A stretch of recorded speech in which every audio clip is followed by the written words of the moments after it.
somehow survives. Are you kidding me? How? How did Rhodes survive? Desire is how, Corey. Grit is how, Corey. This is how bad Cody Rhodes wants to finish his story. What the? It can't be. It is! John Cena's here! Cena's in WrestleMania! A saving grace for Cody Rhodes. John Cena here to fight off Solo Sikoa. Solo sent crashing to the outside, courtesy of the franchise.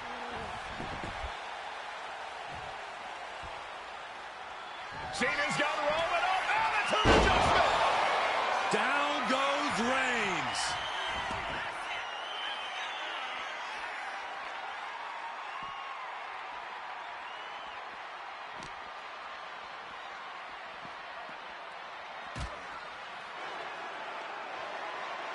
And now John Cena with Solo Sikoa and through the announce table.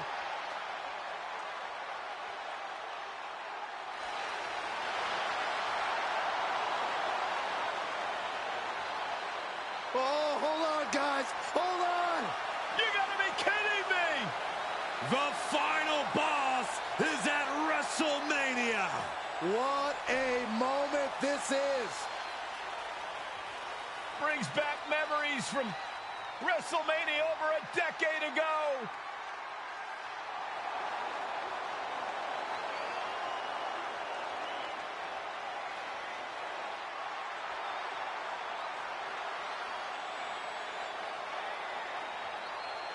Now this is a WrestleMania moment. Rock and Cena face to face, feeding off the electricity of this crowd.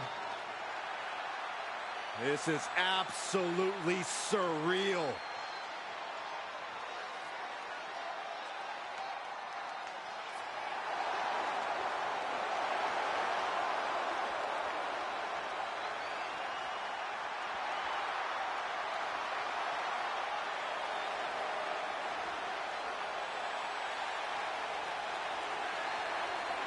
Oh, and Rock with a rock bottom!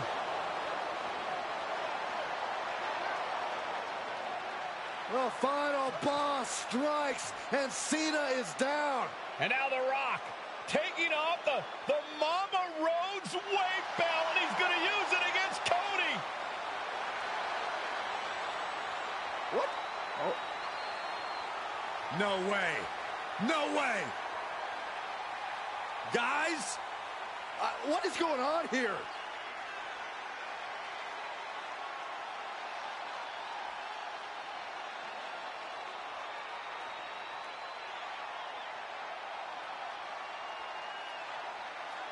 We know that music all too well, but It's Seth Rollins! And a Superman punch by Reigns intercepts Rollins, who's out here in the old Shield gear.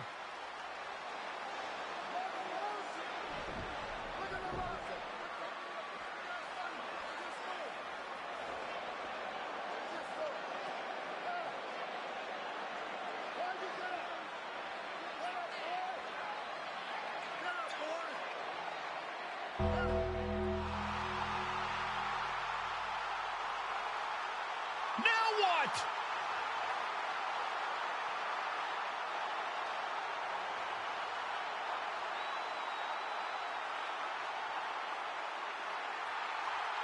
Undertaker's in the ring! oh my gosh!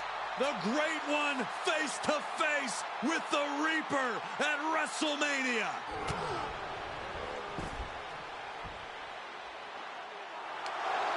Undertaker with the Rock! Choke slam! The Undertaker's back in WrestleMania! Unreal!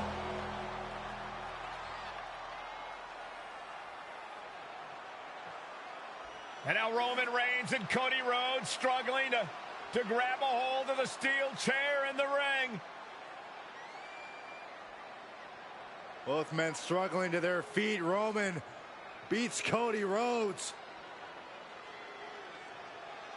And this could be disastrous for the American Nightmare.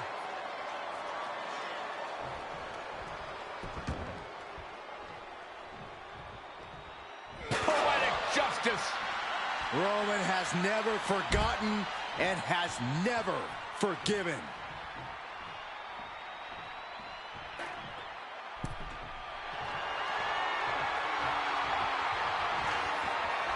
Roman Reigns setting up, looking for the spear to put Cody away. No!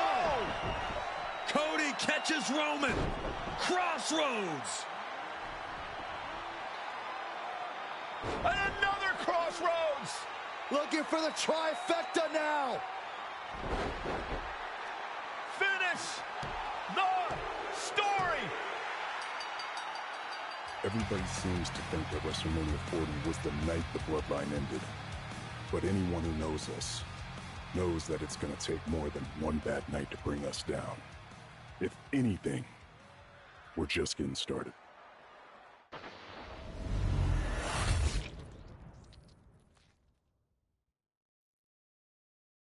Ladies and gentlemen, my name is Paul Heyman, and I serve as special counsel and the wise man to your tribal chief, Roman Reigns, the undisputed, uncontroverted, unquestioned leader of the Bloodline, the most dominant group in recent memory and in the entire history of WWE. The Bloodline has all the damn gold. For nearly 40 years, I have worked for, alongside, and even employed the absolute greatest superstars to ever do it. Just how dangerous do you want to live? I've created the Dangerous Alliance, led an extreme revolution with ECW, and managed the most legendary of all champions.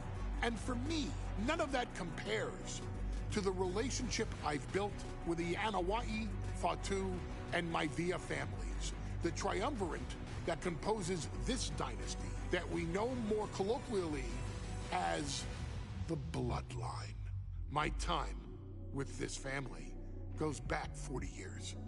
I've led them into battle, strategized with them, and have watched their children grow into top-tier superstars who have also created their own impressive legacies.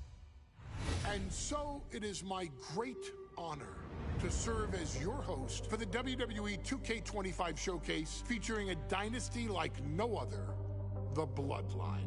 When you look at this incredible family tree, this is proof that there is only one royal family in professional wrestling, bound by blood. A blood bond forged between High Chief Peter Maivia and Amatua Anai Anoa'i, the father of Afa and Sika, the Wild Samoans, created a force that has dominated professional wrestling for over 5 decades. An elite collection boasting names like the Wild Samoans, Afa and Sika, as well as The Rock, Rikishi, Umaga, Yokozuna, Nia Jax, Jimmy and Jey Uso, Solo Sikoa, Jacob Fatu, and of course, your tribal chief, Roman Reigns. They've owned championships, filled arenas, packed stadiums, broken box office records, years and decades of dedication to the craft, perfecting their art with each passing generation, ultimately leading us to right here, right now, with the Bloodline having dominated WWE for the last half decade. As your humble wise man, it is my duty to take you through some of the most ferocious battles featuring the greatest warriors in the family. Not everything goes according to plan, and this year we're going to give you a chance to right the historical wrongs and change history to bring more glory to the Bloodline. It's our showcase, after all.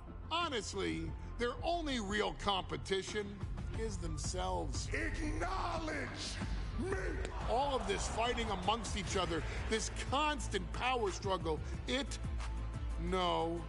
I won't let all of that ruin this moment. Because it's not just about Solo Sikoa or Roman Reigns. it's not just about the Usos. It's about every single member of their family that came before them, who built the lineage and who made them into the superstars that they've become today. It's been said elsewhere that wrestling has more than one royal family. That's undeniably true. Also undeniably true is that for all of those other families, there's only one bloodline dynasty.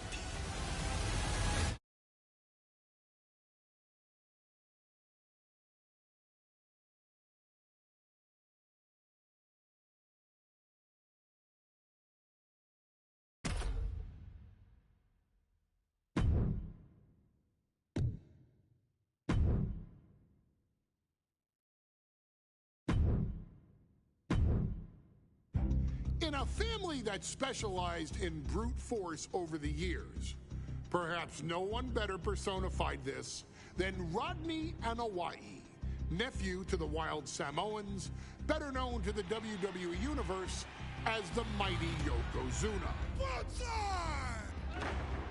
The family's first world heavyweight champion, Yokozuna arrived to WWE in the fall of 1992.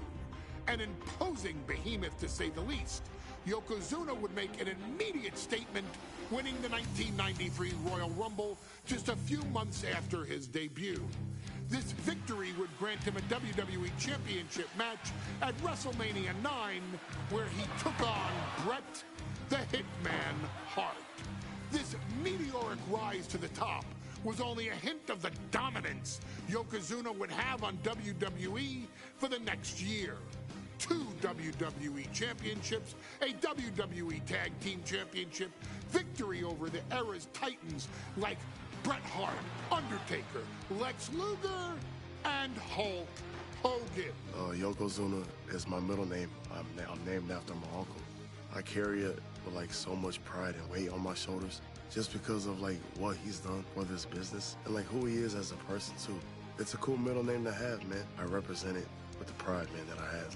Hopefully, man, I'm making him proud by doing it. The manner in which Yokozuna melded incredible size with unspeakable agility shocked the WWE Universe, who to that point were used to their monsters hitting hard but moving slow. Yokozuna broke the mold, punishing opponents with super kicks, uranagis, leg drops, and of course, his devastating Banzai drop. A maneuver so effective that once it had connected, nobody kicked out of it. Nobody. Rodney was a very unique talent. I think the way he was able to handle all the pressure, it was kind of parallel to how he was in the ring. For someone to be so big and to be so nimble, you just don't see that very often. Rodney was one of those first solo guys, singles competitor guys that was able to go out there and really just make waves, make a big splash. I mean, pun intended, I guess.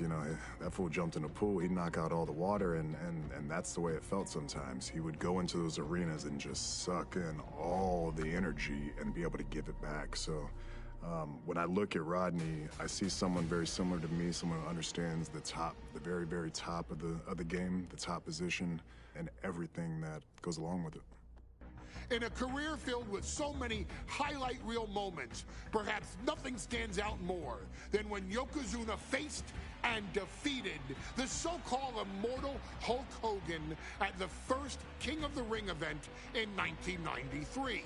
Looking to humiliate Hogan after the Hulkster stole Yokozuna's WWE Championship only 2 minutes after Yokozuna defeated Bret Hart for the title months earlier at WrestleMania 9, Yokozuna entered the ring totally focused on the task at hand.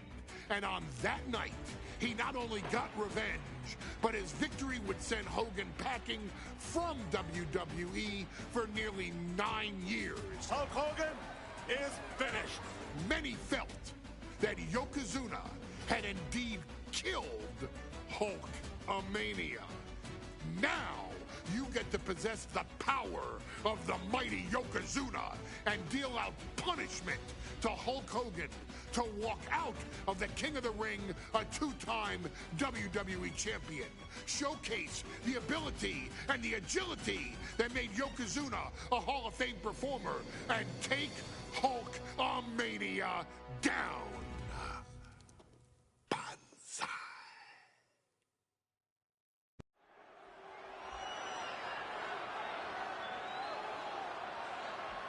Ladies and gentlemen, this is an event of international magnitude.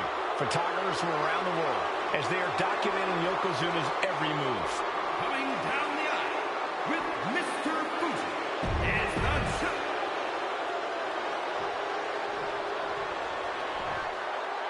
Listen to this. What a phenomenal ovation for the WWE Champion. His opponent coming down the aisle with his manager, the Mouth of the South, Jimmy Hart, from Venice Beach, California, weighing in 302 pounds, the WWE Champion, Hulk Hogan.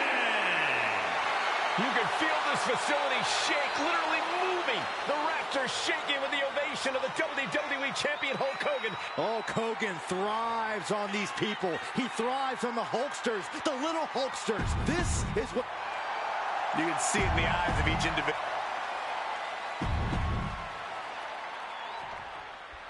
Michael Cole alongside Byron Saxton and Corey Graves, emanating from King of the Ring, 1993. Yokozuna is fuming over his embarrassing WrestleMania loss to Hulk Hogan. Now, Yokozuna has vowed to reclaim the WWE Championship and wipe Hulkamania off the map. Indeed, the last time these two shared a ring, it was disastrous for Yokozuna. Mr. Fuji issued a challenge to Hogan on behalf of his client. And 22 seconds later, Hogan was the new WWE Champion. But that night was mired in controversy as Yokozuna had just been to battle with Bret Hart to win the title. This is going to answer a lot of questions from WrestleMania 9. This is Yokozuna versus Hulk Hogan, and we're going to find out who's the true champion. Still so much more action to come after this amazing matchup. Of course, we have the King of the Ring finals later, but before then, there will be an 8-man tag team match with the Steiner brothers and the Head Shrinkers on opposite sides. You want to talk about unfinished business from WrestleMania? Those two teams went to war back in Vegas, and I expect even more hard hits here tonight. We know each man's strategy coming in. Yokozuna has added 50 pounds to his frame since WrestleMania, while Hogan has actually slimmed down since he captured the WWE Championship. Indeed, we're going to see more speed, more endurance from the Hulkster. But now that Yokozuna has hit 550 pounds, every kick, every leg drop, and every bonsai drop will be even more impactful. You know, Hogan slimming down may have an adverse side effect. Yokozuna can wrench those holds in around the Hulkster's waist now. Oh, the waist and chest may be a little bit smaller, Corey, but you better believe that 24-inch pythons have not changed shape whatsoever. And those pythons are prime. Neither superstar giving an inch here. It looks like we've got ourselves a brawl here. So much pride, so much resiliency on display. The fight is on, and it's furious. Slugging away with everything they've got. Who will break first? That is the question. Oh no, bear hug of pride. This is not good for the Hulkster. Furiously trying to fight his way out of the bear hug. Can he do it? Yes. Shoulder tackle. Oh. For the title. Strong kick out there. I didn't think this match was close to over. Oh, quick way to respond with the reversal. Yoko now, belly-to-belly slam. That's got to be the end of Hulkamania. Jimmy Hart trying to rally. And a kick out by Hogan with authority. Hulk Hogan's not done yet. Hulk Hogan is coming alive. Yokozuna back to his feet. Big chop to Hogan. And Hogan's starting to hulk up here. How many times have we seen this over the years? These massive strikes from Yokozuna having absolutely no effect on Hogan. Hogan fired up. Hogan's ready to go. Hogan feeding off the energy of all the Hulkamaniacs. And here comes Hulk. And Yokozuna being backed up to the ropes. Big boot. I can't believe Yokozuna's still standing. Hogan continuing to pour on the offense. A second big boot, but Yoko still on his feet. Don't let up, Hulkster. Keep swinging, keep firing away.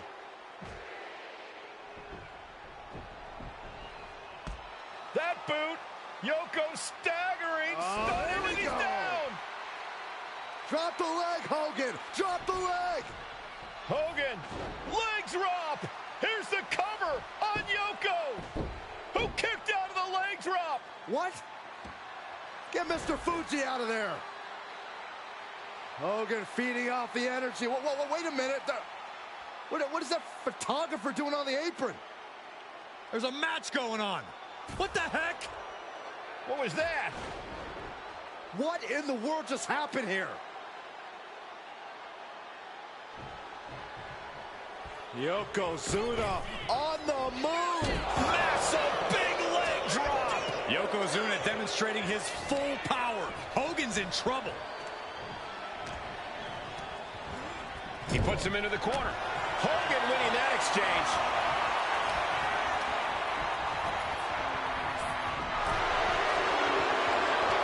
All these counters, it's like they're in each other's minds. Heading back into the ring now. Elbow drops to the solar plexus. Scrape cover. We're going to shut this down. Official sees it and calls off the pin. Like a brick wall running into you. Yoko says this one's over. Standing banzai drop. Can the champ recover from that? Kick out at 2. I can't believe it. We were a second away from a new champion. Are we close to the start of a new reign? From the top. Great elevation. And ready to come. Might end this. He powered out at 2. I can't believe it. I understand the sentiment, but now is not the time to bask in disbelief. Yokozuna gets reversed. A masterful display of defense from both wrestlers. Down on the windpipe. So much force there. Stiff headbutt. Now a big swing of momentum against Hogan. Yokozuna taking the fight to Hulk Hogan. The Hulkster's rocked. And taking aim right at the midsection with this offense. We're seeing one response after another. Neither superstar gaining a foothold. He's able to counter that. Hogan managing to get some control back now. Hogan weathered the storm and wants to create a flurry of his own. Hooked up. Nothing fancy there. Spinning Uranagi.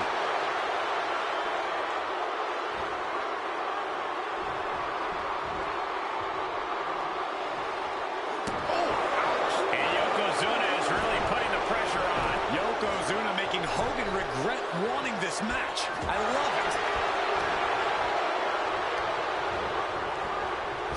Oh, the wind just knocked right out with that. Devastating leg drop. Quickly transition. Shoulders are down. And Yokozuna is once again champion. I can't believe it. The winner of this bout, and new WWE Champion, Yokozuna.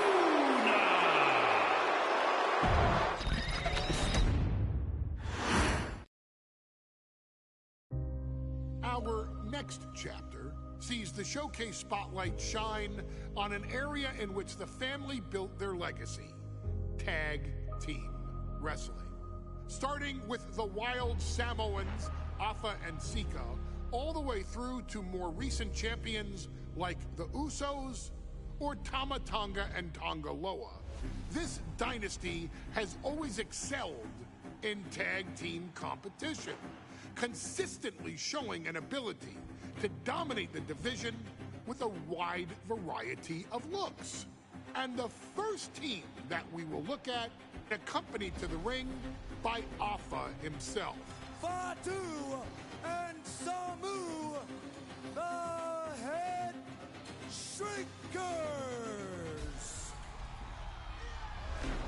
They put the fear in people's hearts. That's what the Head Shrinkers did back in the day. Second to none in that ring. You know, hard-nosed, battle-tested. They went for it every single night.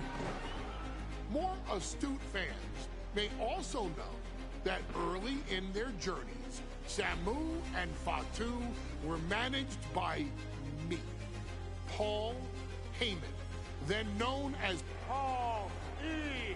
Dangerously, and the SST, the Samoan SWAT team.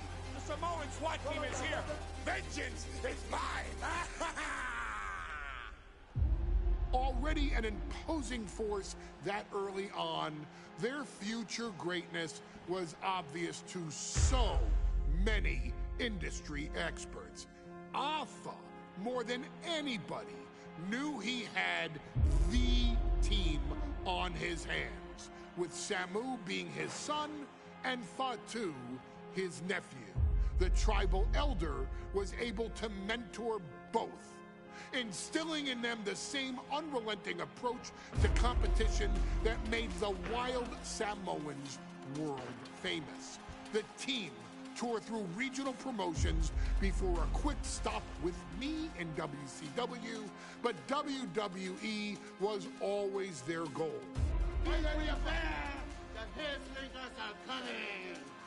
Upon arrival, it was clear that the dynasty's next generation had indeed arrived, immediately drawing comparisons to their world-renowned predecessors.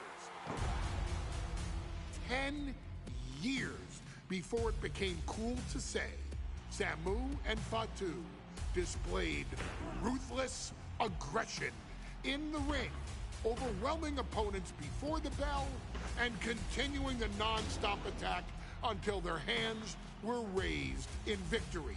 Deceptively agile for men of their size, they brutalized the opposition with devastating dives from the top rope. The duo would eventually go on to capture the WWE Tag Team Championships in the spring of 1994, fulfilling the promise and carrying the legacy to even greater heights. At WrestleMania 9, the Head Shrinkers' one and only in-ring WrestleMania appearance saw them taking on Rick and Scott, the Steiner brothers. Be prepared, Steiner brothers. We're gonna give you a pain that you have never felt before. Yeah!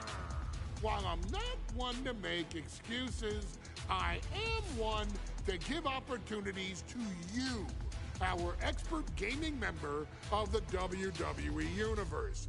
And so, today, you have the opportunity to make things right. WrestleMania 9, Las Vegas, Nevada. The Steiners performed at a near-perfect level that day, able to find every reversal and in the chaos emerge victorious. We are asking you to fix that, stop them in their tracks, and get the Head Shrinkers that WrestleMania victory you and I both know they deserve.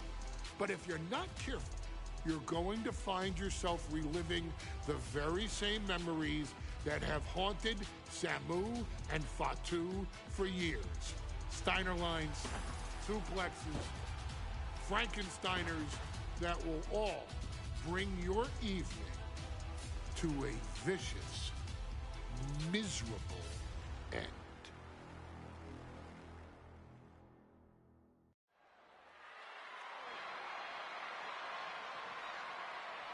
One of the toughest teams in WWE history. Nearly 600 pounds of pure savagery. Is a tag team match set for one fall. On the way to the ring, accompanied by Alpha at a combined weight of 565 pounds. Samu and Wwe2k, the Head Shrinkers. Fair warning, this one may not be too...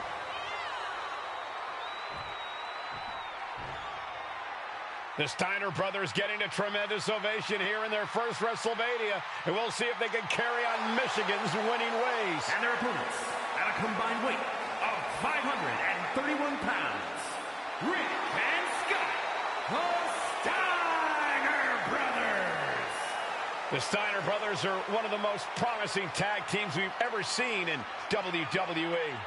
But Samu and Wwe2k are looking to stomp out any of that promise right here at WrestleMania.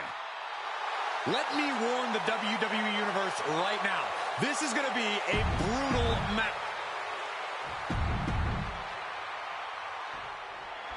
Big fight feel in Las Vegas as Gladiators face off here at WrestleMania 9. And we are watching. Nice takedown, stack for the pin. Hold on. Trying to steal one here. And that only gets a 1 count. Trying to get this over with pronto. Put into the corner. What could be next? The Head Shrinkers and Steiners are two of the brightest young teams in WWE. But they both come to this match with a few years of experience in WCW. The Steiner brothers earned many tag accolades in WCW, but Rick and Scott have their share of singles titles too. Meanwhile, Samu and Wwe2k were never quite able to break through before WWE. You know that has to serve as motivation for the Head Shrinkers tonight. There may be an abundance of togas in the arena today, but you're not going to see a lot of Greco-Roman wrestling out of the Head Shrinkers. They're just looking to hurt the Steiners. And that actually may help Samu and Wwe2k here. The Steiner brothers have earned most of their wins by utilizing their amateur wrestling skill set. I can't imagine they'll get many grappling opportunities against dedicated brawlers like the Head Shrinkers. Vicious right forearm. Samu and Wwe2k already some success.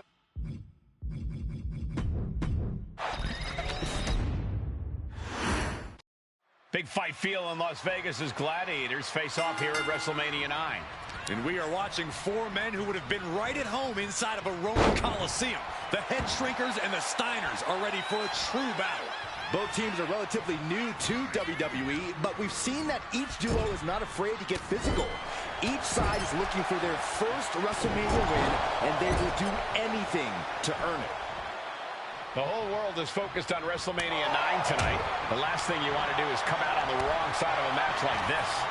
That's right. A big win at WrestleMania means a big boost in the tag division and a substantial winner's purse. I don't think the Head Shrinkers concern themselves much with the financial matters, Saxton, but they are dead set on proving they're the toughest dudes around. Got a couple of takedowns. Gonna stack them up here. Shoulder pin. Countered into a new cover. Really overzealous going with a pin attempt there. I've seen Samu and Wwe2k headbutt each other during matches. If they do that to their own flesh and blood, who knows what they'll do to the Steiners?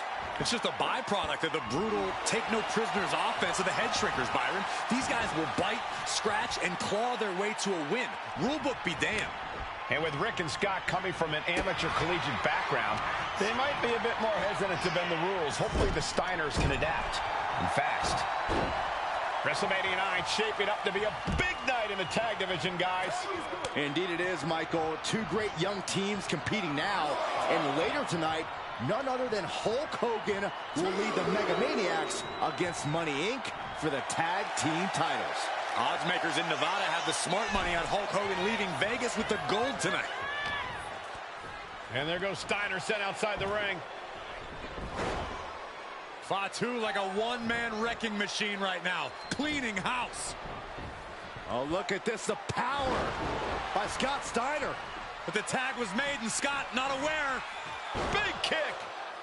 Scott Steiner did not see the blind tag made by Samu. Oh, this is not looking good for Steiner.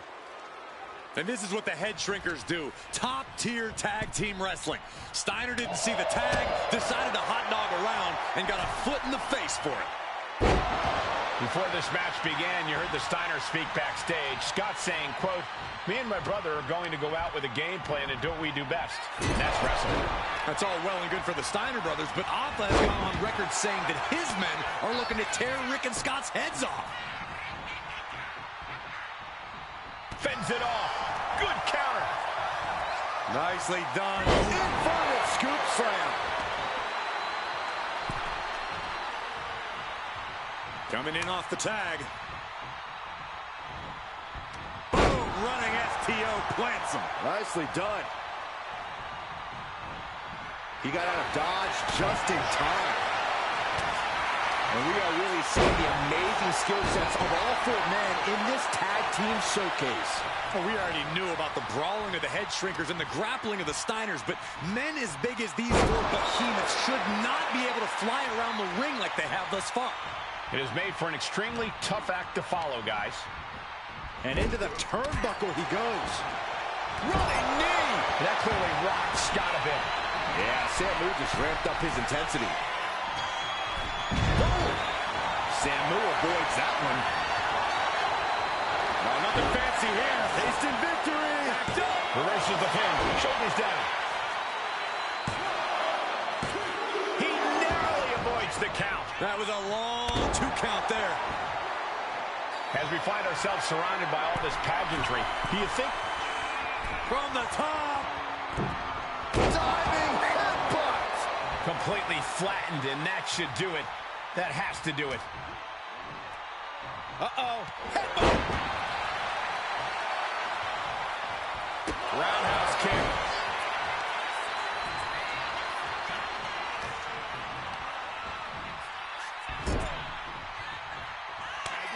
Here's the tag. Tandem offense on the horizon here. They have their opponent. Oh, face first. That's it. No way the Steiners come back now. Here we go. Cover. 2. And the head shrinkers get the win. Here are your winners, Samu and Fatu, the Head Shrinkers. And what a huge win for the head shrinkers tonight. Samu and Fatu making their family proud and proving themselves as top contenders in the tag division.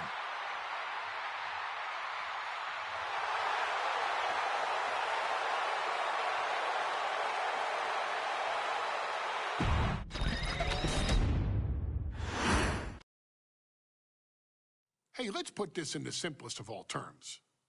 Dwayne "The Rock" Johnson is the biggest celebrity on the face of the planet today.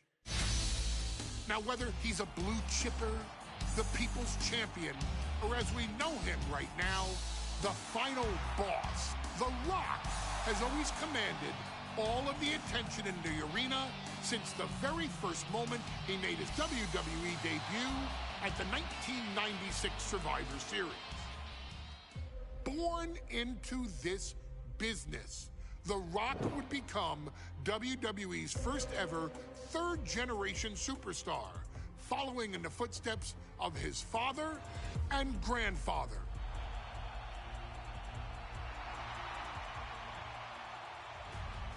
Who had competed in WWE rings before him. Dwayne had the huge responsibility. There's a legacy, and you have to take it so seriously. Even with incredibly high expectations, the Great One surpassed them all. Along with the usual achievements, if your name is The Rock: 2 Intercontinental Championships, 5 Tag Team Championships, 8 WWE Heavyweight Championships, a Royal Rumble victory, not even to forget the fact that The Rock once led an entire nation. The Rock has one of the more noteworthy feats in WWE history, earning WrestleMania victories over Hulk Hogan, Stone Cold Steve Austin, and John Cena. Each of these men are known as the faces of their respective era. Each of these men found out what happens when you go one-on-one. Oh, you know the rest. Of course, The Rock rivaled Stone Cold Steve Austin's popularity during the vaunted Attitude Era, tearing opponents down with rock bottoms and people's elbows while tearing them apart on the mic with cutting one-liners and catchphrases that are still recited to this day. If you smell, know your role and shut your mouth. He ended CM Punk's 434-day title reign as WWE Champion at the 2013 Royal Rumble as well, after having only competed twice over the previous 9 years, displaying the always ready mentality and physical conditioning on which he has built his global brand. But you don't need me to rattle off The Rock's resume to you, now do you? Of course not. The man is an occasion unto himself. He has headlined the biggest events against WWE's most...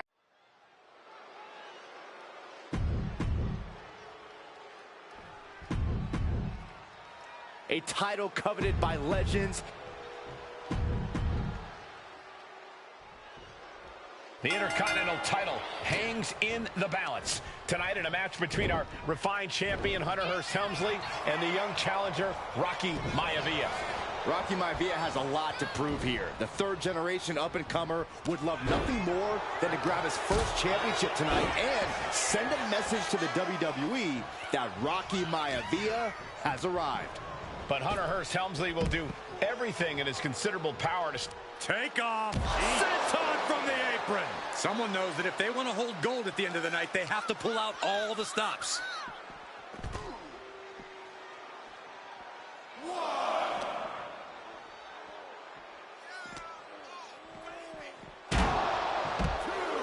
Drops the hammer. Right on the lower back. And conspicuous by his absence is the butler of Hunter Hearst Helmsley, who has been intervening in matches as of late. Who knows if he might show up? Yeah, unfortunately, that's just another thing. Hold on a second. Could be a matter of time. Submission being locked in. All the...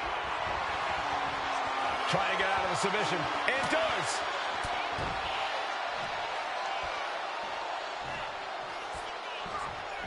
Maivia with a nice turnaround. Oh, good gravy. Thrown into the corner with a little something extra. If Rocky Maivia is going to take down the more polished and experienced Hunter Hearst Helmsley, he's going to have to do it with unrelenting energy. Rocky has to keep coming at the champion with big attacks until Helmsley collapses under the onslaught. It's a bold strategy that will take everything the young Maivia's got, but you're right.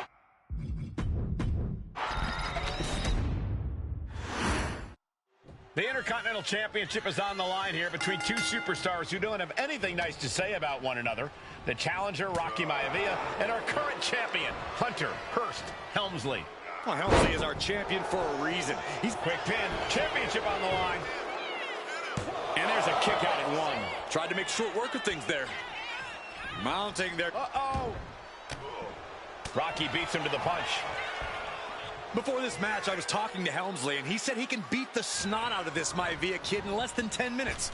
In fact, he was showing me on his watch. Did you know he has a... Look out! Through the air! And connects! They got all of that. Just taking flight. Senton from the apron. Consecutive high-risk maneuvers and the pace of this match. Cobra clutch. And would you look at that? He just let go of the submission. Maybe he did the damage he meant to do and has something else in mind now. If Rocky Maivia is going to take down the more polished and experienced Hunter Hearst Helmsley, he's going to have to do it with unrelenting energy. Rocky has to keep coming at the champion with big attacks until Helmsley collapses under the onslaught. It's a bold strategy that will take everything the young Maivia's got, but you're right. It could be his best path to his first championship win. Deeper into this match now, and I think it's Helmsley who's reaching peak frustration. Can't quite put Rocky Maivia away. A testament to the never-say-die attitude of this young superstar. And he gets it from his dad. He gets it from his grandfather. Maivia knows nothing less than to give it his all.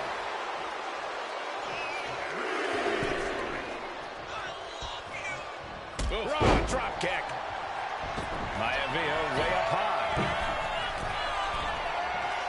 From way up high, double axe handle. Helmsley has the momentum against him here. The power of Rocky Maivia is too much for Helmsley right now. Maivia took to the sky and executed that high risk perfectly. I don't think Helmsley had that scouted at all. Doing lots of damage with an isolated attack on the challenger's leg. He finds a counter.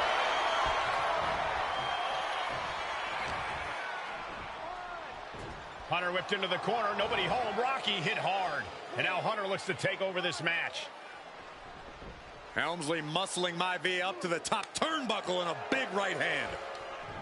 Helmsley with something big in mind here for his challenger tonight.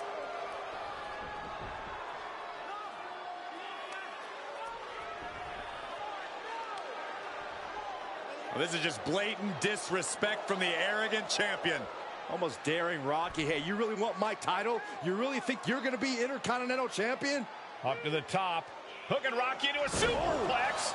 This could be it. Can Hunter capitalize? This could be it. Hook of the leg and a cover, and Rocky stays in it, getting his shoulder up. Still not enough to put out the flame of Rocky Maivia. Hunter has to be asking himself, what else do I have in my arsenal? And I think we may get our answer, gentlemen. Yeah, it's just a matter of time, I believe, before this one's over. Hunter hooking Rocky, taking his time, looking to put him away. Maivia just collapsed. This just shows you how much damage Hunter Hearst Helmsley has inflicted on the challenger in this matchup. I think Maivia's done. Official might want to step in, call this one. The official checking on Rocky. Hunter Hearst Helmsley believes this is close to being over. Lifting him back up again. Rocky rolls through. Shoulders down. Rocky wins the title. Rocky Maivia has shocked Hunter Hearst Helmsley. Here is your winner and the new Intercontinental Champion, Rocky Maivia. We have a new Intercontinental Champion.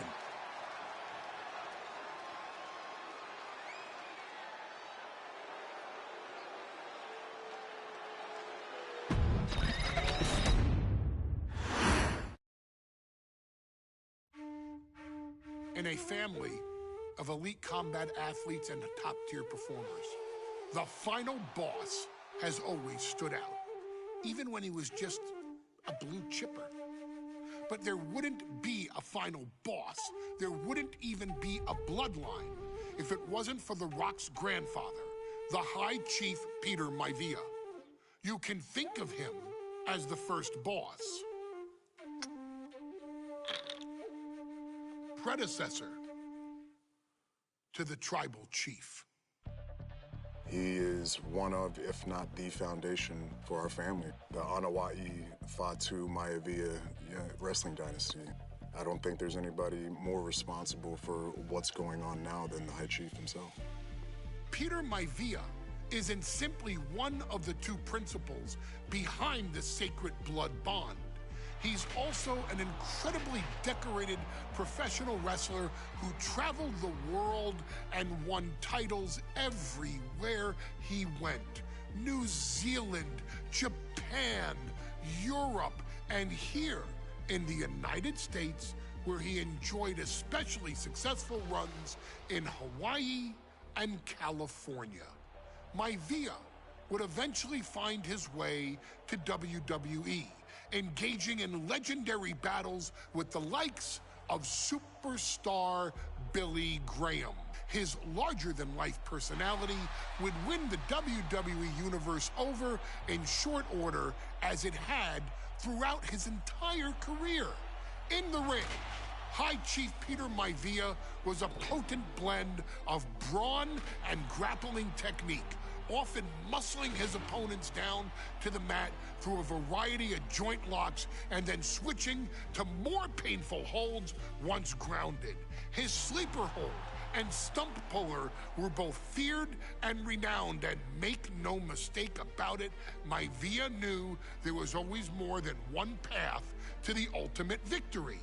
Out of the ring, High Chief Peter Maivia also ran one of the most successful wrestling promotions on the planet, Polynesian Pro Wrestling, based out of Hawaii, showing his mastery of the business in every aspect. His induction into WWE's Hall of Fame class of 2008 was supremely deserved, forever enshrining Peter Maivia as the legend he always was. And now, we present to you the opportunity to walk in the boots of the legendary High Chief Peter Maivia, facing off against one of the most legendary WWE rivals, George the Animal Steele. You will settle this score once and forever and showcase the overwhelming strength of Peter Maivia, which has ever since remained as a hallmark for every single solitary member of this bloodline. Steele is no easy battle, though. He thrives in the chaos, one of pro wrestling's true madmen. He'll even try to eat part of the ring if he thinks it'll help him break you down. So do your best and honor High Chief Peter Maivia.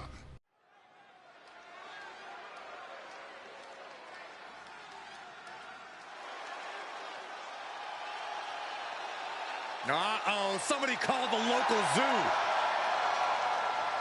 The following contest is scheduled for one fall and is a steel cage match. Introducing first, from Detroit, Michigan, weighing in at 275 pounds, George the Animal Steele. I'm not even sure the cage can contain this man.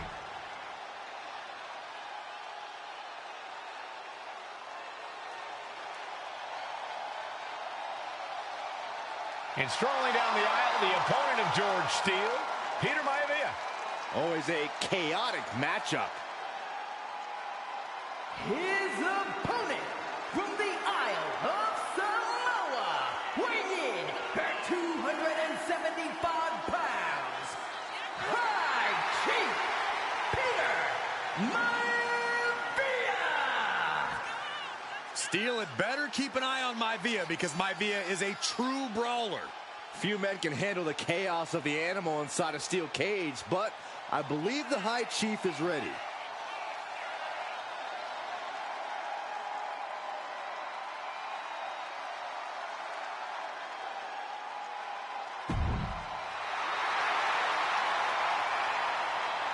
Maivia carrying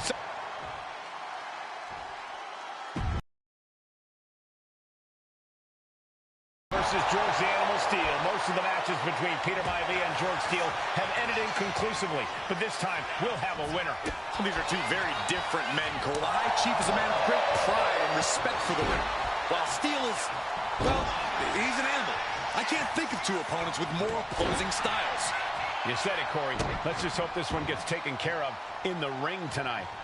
What a counter by Peter Maivia. Gentlemen, we've touched on the differences between Maivia and Steele as competitors. One man based on order, the other on chaos, but it's reflected in their looks, too. Indeed, Michael. Just look at the sculpted physique of the High Chief and the tribal tattoos on his body. From the heavens, big-time splash. The High Chief just refusing to be intimidated. The Animal has no idea what to make of Maivia.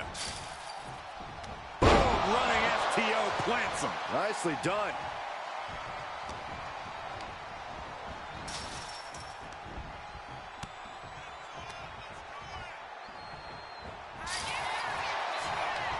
Reversal after reversal. These two have counters for days. Peter Maivia very tough, but he also has movie star good looks. Quite the combo. And it served him well, Michael. Uh-oh, up to the second rope. Nasty arm drag. Maivia overwhelming his opponent here. Yeah, and Maivia has really figured the Animal out here. Ouch. Headlock. Oh, a cheap shot right above the eye. Boom! Maivia just dominated the animal with that one. Oh, vicious headbutt.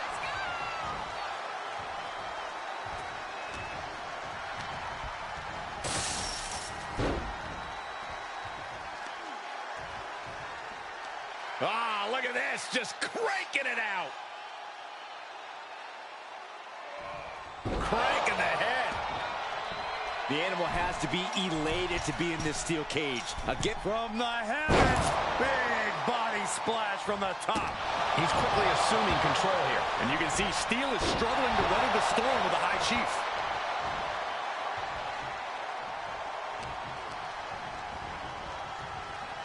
Pulled back into the hip toss. Not sure if he should waste all his time hot-dogging around.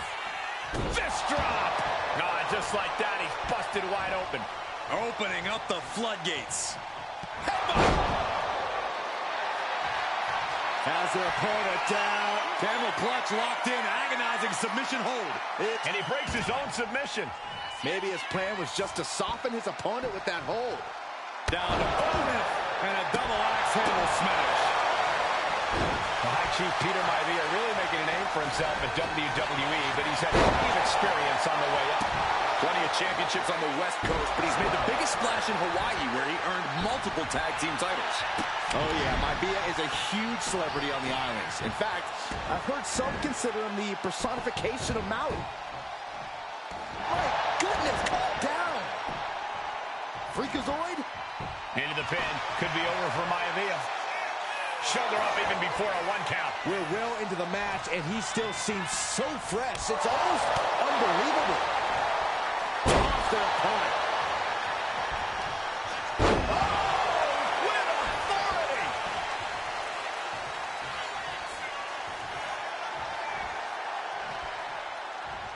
Oh, could this be it? Backbreaker flawlessly executed. No way Steel's coming back from that. Counter. He knew just what to do. George the Animal Steel might be a bit of an underdog here. In fact, he lost a match by countout to the High Chief. In Steel's defense, I'm not sure he knows how to count exactly, or how to read the rule book. So he's got to be happy to be in this cage. Well, Maivia's called the High Chief in part because of his... Oh, look at the start of this. Could be going into the playbook for submission. A stump puller. Trapped in the clutches of this submission. This is brutal. He had it locked in.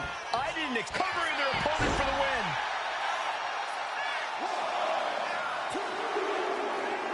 And the High Chief defeats the Animal. Here is your winner!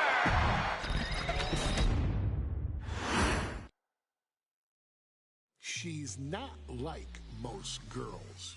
She's also not like most WWE superstars. Nia Jax, the reigning queen of the ring, is a reckoning, a force of nature that blitzes right through her competition.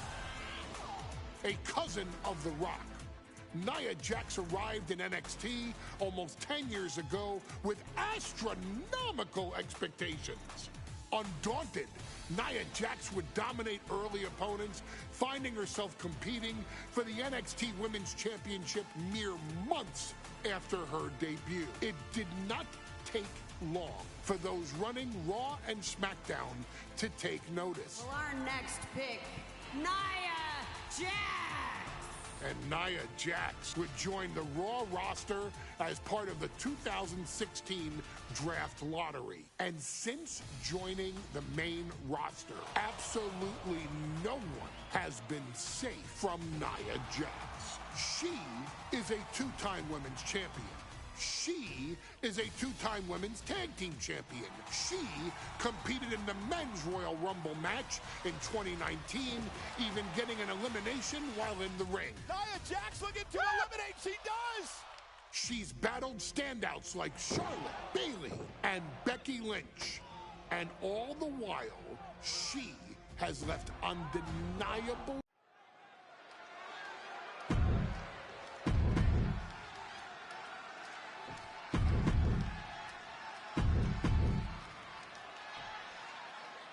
And there will be a coronation. And Nia now misses wildly. Lyra goes up over the top. Nia's got a caught, though. Lyra trying to rely on her technique to bring down the irresistible force, but having no luck at the moment. I'm not sure this is going to work either. Jax just entirely too strong, but whoa! That was interesting. Oh, nice athleticism by Valkyria. Even Jax might be a little impressed. I wouldn't go that far, Saxton. Here comes Nia, just imposing her will on Lyra Valkyria. Again, Lyra showing how resourceful she is, applying the sleeper to Nia Jax. Lyra tried to hold on. And now Nia Jax in control, and she's going to look to put Lyra away. Nobody home! Set outside the ring, and Valkyria's got a chance. Huge window of opportunity. Right now for Lyra Valkyria to strike. Lyra may actually pull this off. Lyra may become queen. Lyra has the advantage. She has Nia reeling. But Lyra can't win Queen of the Ring with Jax on the outside. This match has to end in the ring. Lyra Valkyria, one of the best technical wrestlers in NXT Women's Division history. But the game is about so much more than technique. It's about experience and timing, knowing when to tap into certain parts of your psyche. Nia knows this, and we've seen it for years. The big question is, does Lyra? Nia Jax, Lyra Valkyria facing off in the finals of the 2024 Queen of the Ring tournament. Who will take home the crown?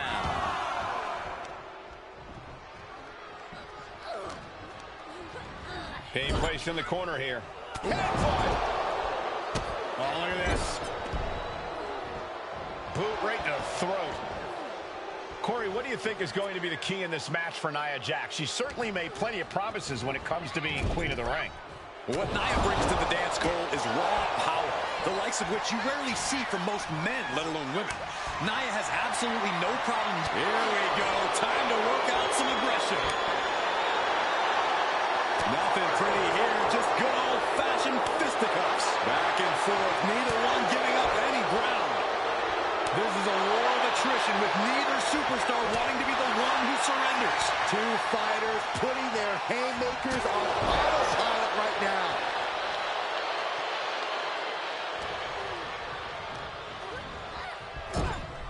Bad sight here, dangling helpless in the corner. Stuck in the tree of woe and just having their face stomped. In just a matter of minutes, we'll have our second Queen of the Ring. The first, of course, being Zelina Vega. But you've got to believe that Zelina will want a shot at whichever woman wins this. She beat the woman now known as Piper Niven that night, so you know Queen Zelina can strike down an enemy of any size. Uh-oh. Fast movement gets her out of the way. Perfectly aimed strike from Nia Jax. And at this point, Nia just punishing Lyra. This is exactly the pace the irresistible force likes. Great power. It's a Samoan drop.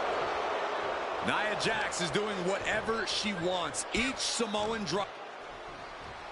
Valkyria crushed in the corner by Jax.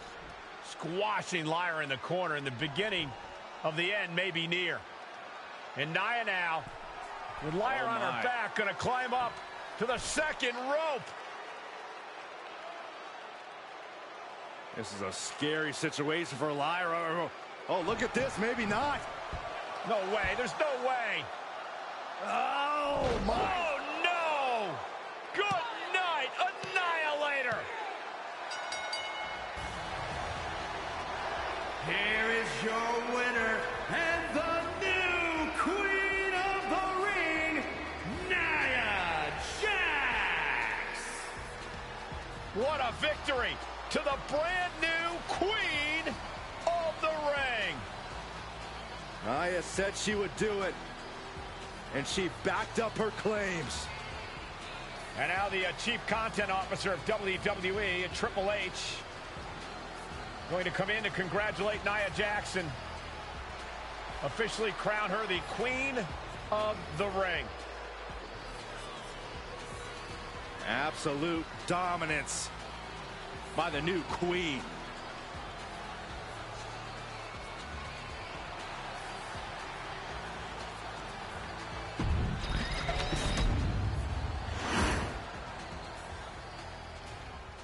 I'm sure you will agree with your wise man. Many WWE superstars say they will do whatever it takes in order to achieve success. Quite often, it's a bunch of BS. But if you're lucky, you may run into someone who is willing to look out for the group. Someone willing to make sacrifices. And for this family, there was no one better than Rikishi. After the Head Shrinkers run in WWE came to an end, Rikishi, then known as Fatu, would go on a journey of self-discovery. This journey would lead to him taking on the name Rikishi, a subtle nod to his cousin Yokozuna, as well as an opportunity to start fresh with a global audience. Well, my dad, you know, when he became the Rikishi character, when you think about Samoan wrestlers, right, or mean, or aggressive, he made it like his own flavor, right? You know, he had the blonde hair, still carried the aggressiveness, but I think he just wanted to add like a little flavor to it. It became even more popular to our culture. Rikishi blitzed WWE from the jump, devastating opponents with new tricks and winning people over with his fat-ass dance moves. That Rikishi is fat, all right. P-H-A-T. And with this wave of newfound momentum came even more success, with Rikishi capturing the WWE Intercontinental Championship and displaying incredible athleticism in iconic moments like when he dove off the top of the steel cage. The year 2000 belonged to Rikishi.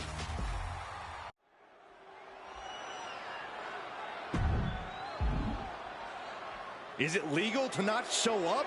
Rikishi has brutalized Austin lately. Austin will be here, Byron. I just refuse to think anything else. The following contest is scheduled for one fall and is...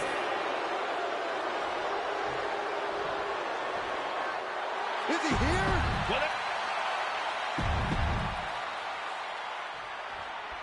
We now know the sick, demented side of Rikishi. Rikishi almost cost Austin his life. He said he's here tonight to finish the job. Listen, Rikishi has seen members of his family be skipped over while other superstars skyrocketed to unimaginable.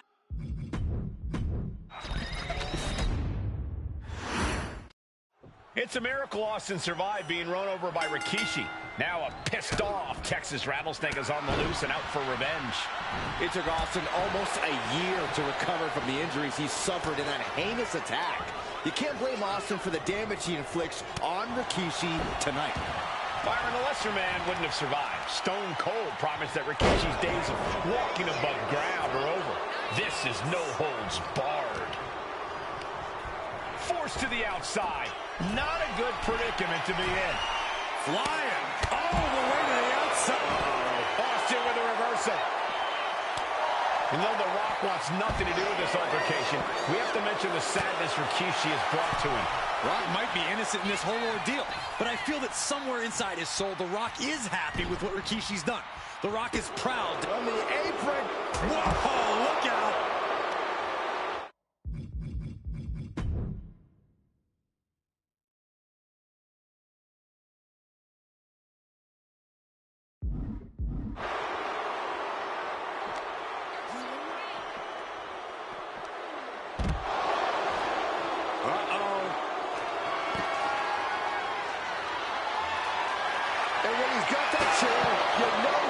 Send a serious message.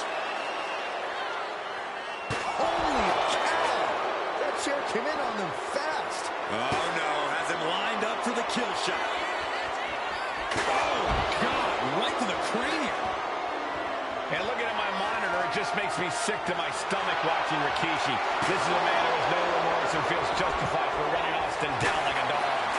Look, to be devil's advocate, you've got to look at Rikishi's perspective. He's proud of his Samoan lineage and saw an opportunity to give his people a leg up in the Shark Tank that is WWE. Are you serious, Corey? Rikishi ran over another human being. We're fortunate that it only put Austin on the show for 10 months instead of his whole life. It's sick that you would even condone what Rikishi did. Don't twist my words, Saxton. I'm not saying I condone Rikishi. Rikishi's actions. I'm just saying I understand them. Oh, and the chair projected right to their face. Now Rikishi has the firm upper hand. Rikishi with an onslaught here against Austin. Dare I say, Stone Cold could be in trouble. You talk so much about motives leading into this match. In my view, Rikishi's are delusional. His family have... To the sky. A narrow escape.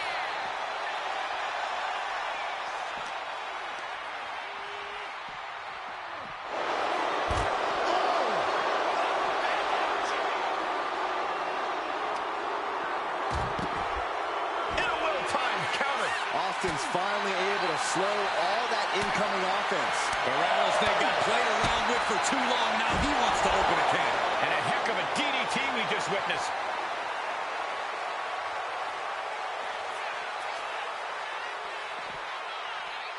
Sliced bread. Oh, countered into a power slam. Looks like he knew what was coming up. And Byron, I just cannot see any legitimate reason to run over Stone Cold like Rikishi did last Survivor Series. I mean, Austin does ruffle the feathers of a lot of people, Michael, but I don't think any of his rivals would go to the disgusting lengths that Rikishi has gone to. Oh, man, Rikishi is a man on a mission now.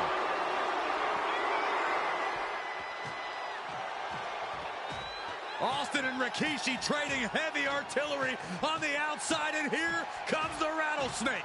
Stone Cold Steve Austin fired up and revenge on his mind. You got to think about how bad Austin has wanted this ever since Survivor Series last year. Been dying to get his hands on Rikishi.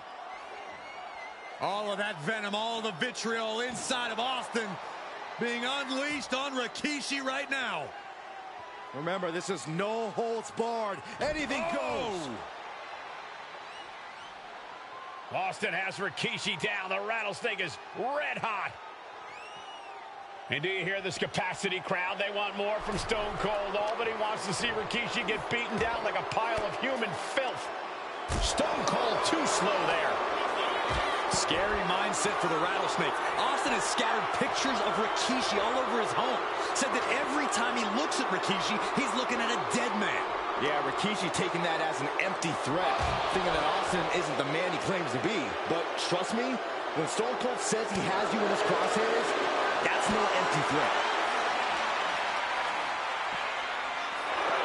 Oh, what a clothesline. Rikishi feeling the pride of his family with every ounce of damage he delivers to Stone Cold.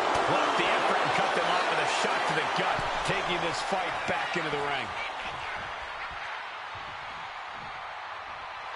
Austin reminding him that Stone Cold is not someone to take lightly.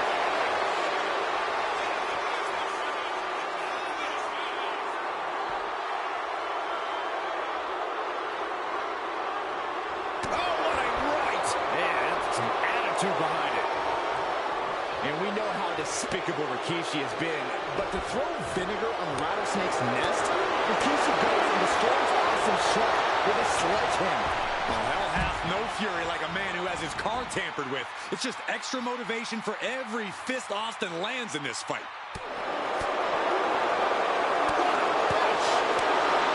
And he counters. Dueling reversals.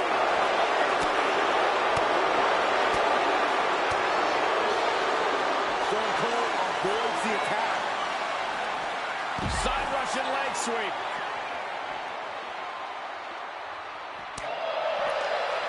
And Rikishi with a counter. And Rikishi lately has been calling himself a visionary, a pioneer. All a bunch of garbage, if you ask me. Well, those aren't self-imposed labels, Cole. Those labels are coming from the family, coming from a group of wrestling legends who are proud of Rikishi for standing up and making a change. Here we go. It's popping off. Oh! And Rikishi enjoying how he's worn down the Rattlesnake throughout this match. And I bet The Rock is smiling about it, too. Oh, stop that nonsense, Corey. Toe-to-toe, treating each other like heavy bags.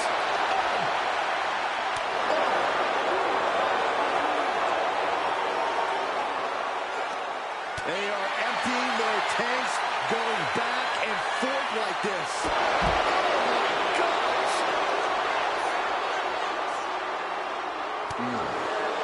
There's been a lot of vitriol coming from fans towards Rikishi these past few weeks, and this All-In crowd is continuing that pattern of disdain. You think Rikishi cares about the fans, though? No, not at all. He truly believes he's done something for his family, for his people. His family's respect is the only respect he's desperate for.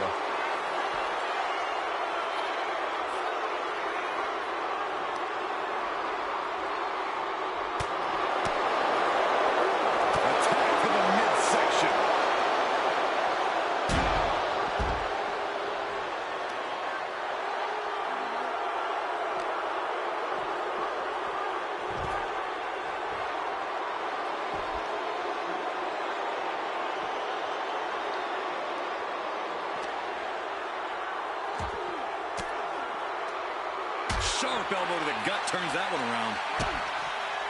Boom! DDT! Why are they coming over here?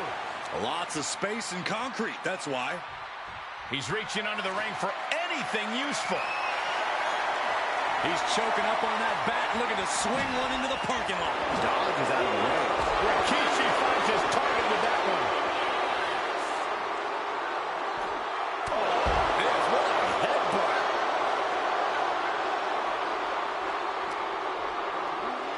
Oh, this match is now all over our announce area. Oh, this won't be good. Counters!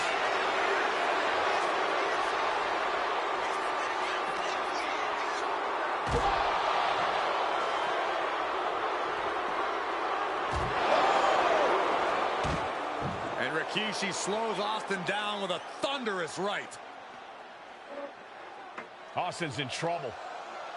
And now steel chair. Oh, and Austin, he just averted disaster there. And now Austin gonna deliver the punishment with the steel chair.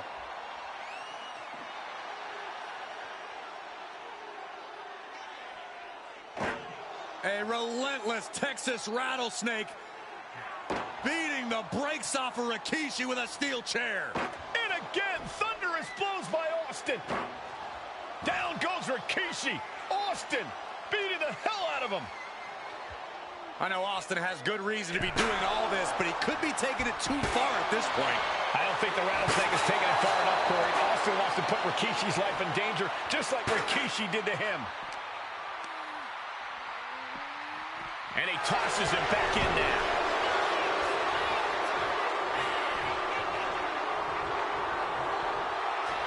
Inside cradle. Oh, look at this small package. He gets the kick out after the one. No time to waste being shocked. You've got to maintain pressure. Ooh, bulldog.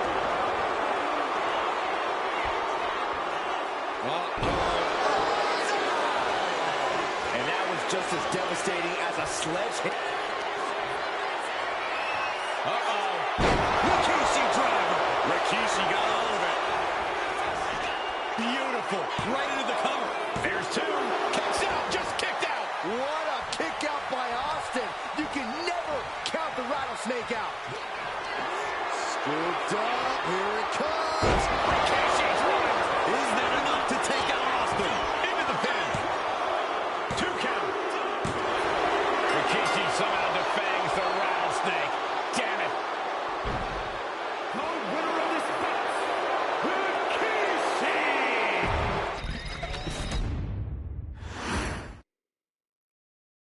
His arrival signaled impending doom. His very presence was enough to intimidate even the bravest WWE competitor. His name itself simply meant the end.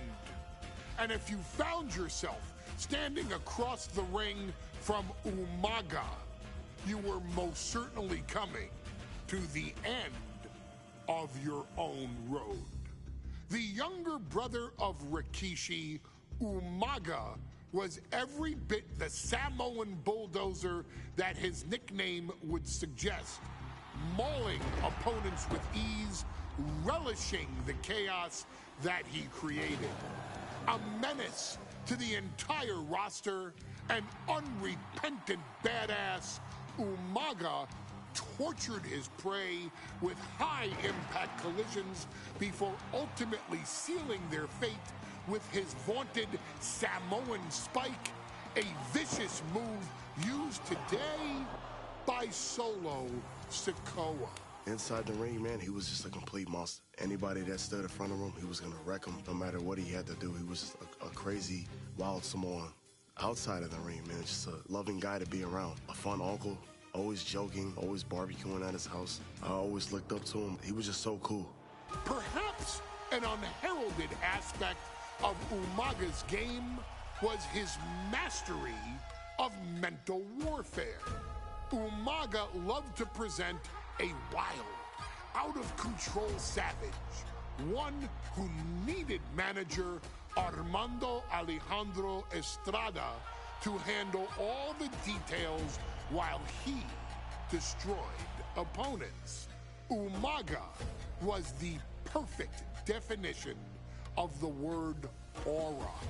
A two-time intercontinental heavyweight champion, Umaga established himself as one of the purest forms of dominance to ever set foot in a WWE ring. His intense clashes with Batista, the Heartbreak Kid Shawn Michaels, and Triple H, along with WWE Championship battles against John Cena, still live on in the memories of those who were fortunate enough to watch Umaga perform. And Umaga will live in immortality through every member of this family, whether it's with a huge Samoan drop, a running bulldozer into the corner, a Samoan spike, or even a war cry in the middle of battle.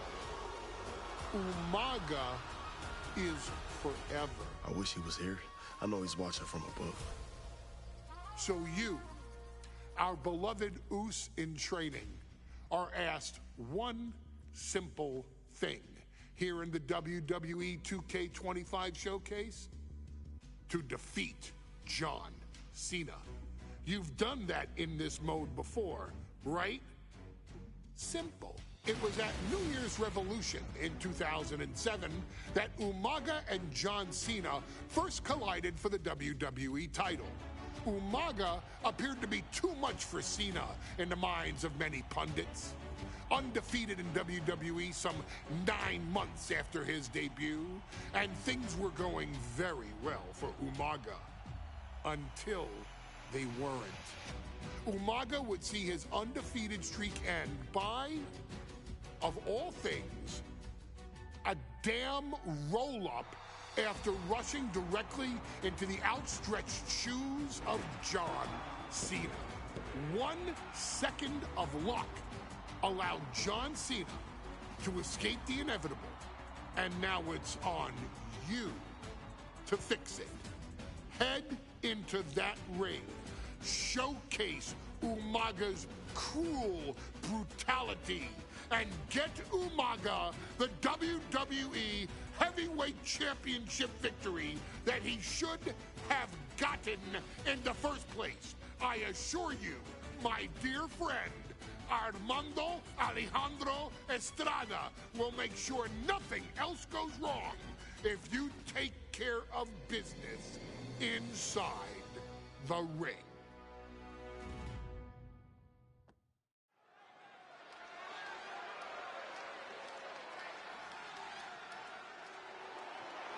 Well, ladies and gentlemen, here he is. He can be the next WWE champion, the near 400-pound Umaga.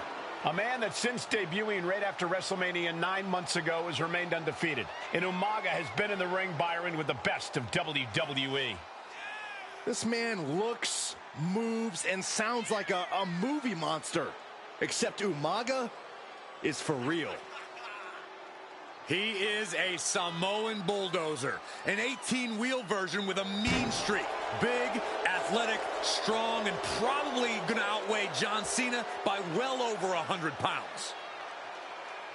Since 1963, the WWE title has only changed hands twice here in Kansas City. That's twice in the last 47 years. But Umaga is a scary human being, and he can easily change that trend right here tonight.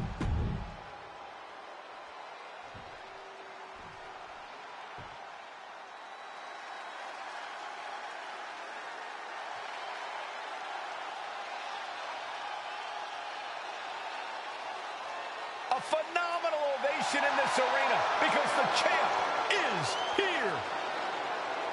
John Cena has a gigantic challenge awaiting him in the ring, but Cena doesn't have a reverse gear. Absolutely not. The champ only goes one way. Intensity on the face of the... Here we go with the WWE Championship on the line. John Cena versus the Samoan Bulldozer Umaga. Big fight feel here in this building. The undefeated Umaga has set his sights on Cena, and there's nothing left standing in his way. Umaga doesn't just want to beat John Cena. He wants to obliterate him, like he has all his other opponents. But this is John Cena we're talking about. If anyone can stand up to Umaga's brutality and power, it's him. Cena's going to fight to defend his title with everything he's got. Umaga is truly a specimen to marvel at, Corey, and his handler, Alejandro Estrada, knows he has a thoroughbred on his hands. There's a difference between thoroughbreds and Umaga, though, Cole. Thoroughbreds can be tamed. Umaga cannot. Estrada can only serve as a mouthpiece for Umaga. He can only help direct Umaga's blind brutality. I think even Estrada knows no one can control the Samoan Bulldozer. Here he comes, sliding back into the ring. Over the top and lands awkwardly outside. Umaga's gonna fly! Look out below! Took a leap of faith and connected perfectly. This could be just what they needed.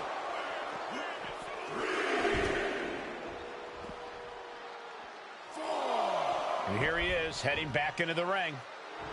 And Umaga is all business now. He can be enjoying the moment too much, giving his opponent a lot of room to recover. Punch connects. Batten down the hatches. These two are unloading. Ooh! Just teeing off with that fight forever vibe. Giving up now is not an option. They have to finish this. Neither competitor is backing down. Nothing pretty about this. Just a good old Donnybrook here. Looks like we know who won that exchange.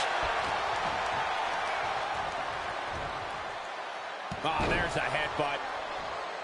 No question John Cena has his work cut out for him taking on Umaga, who's been aptly named the Samoan Bulldozer for his relentless offense. Yeah, and while Umaga may not be as refined in the ring as other superstars, his ruthlessness more than makes up for the difference. If Umaga can connect with some truly merciless attack. What's he planning to do here? Rolling on his belly, single leg crab. An uncanny showing of power. This is luck. He's got to relieve the pressure. And escapes. Kick to the gut. Oh, brutal forearm. He's lining him up. Winning heel kick. Lights out here. Oh, no, maybe not. No, he kicks out. He clearly has no intention of staying down. Ooh. Big knee.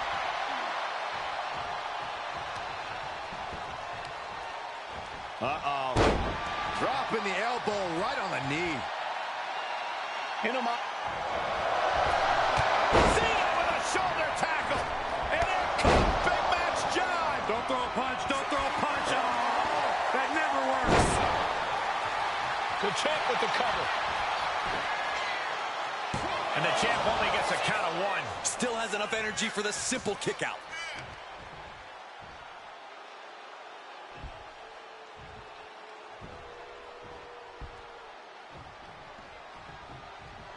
Counter from Umaga. He's looking banged up here, guys.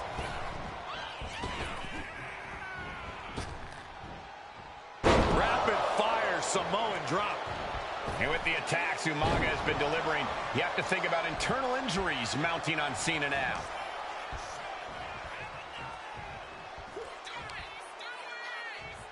Up they go. from Umaga. He smells Cena's blood in the water. And I could look at Umaga, and he reminds me of Yokozuna. His unmatched thickness and size is an orthodox offense. Look at Umaga's thighs. Soaring! Cena dodges out of that.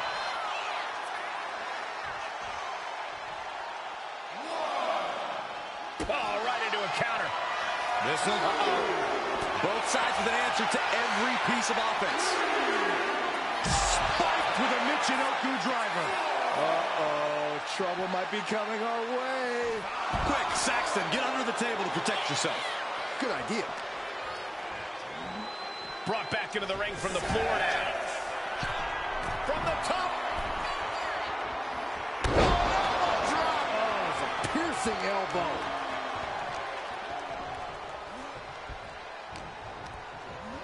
Placed against the turnbuckles. And Cena flattened in the corner.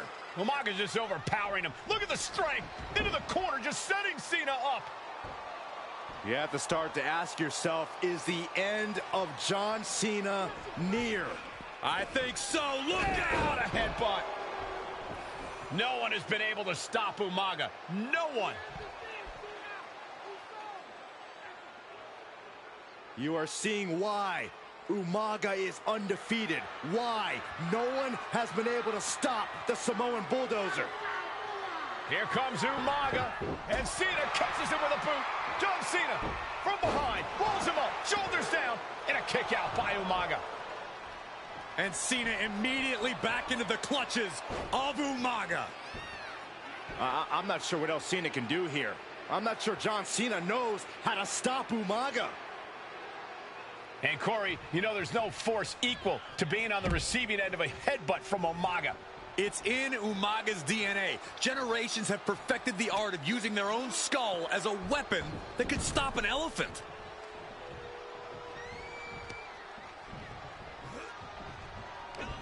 Good Lord! Pop-up Samoan drop. Turning it into... Releasing the pin. He's adding insult to injury.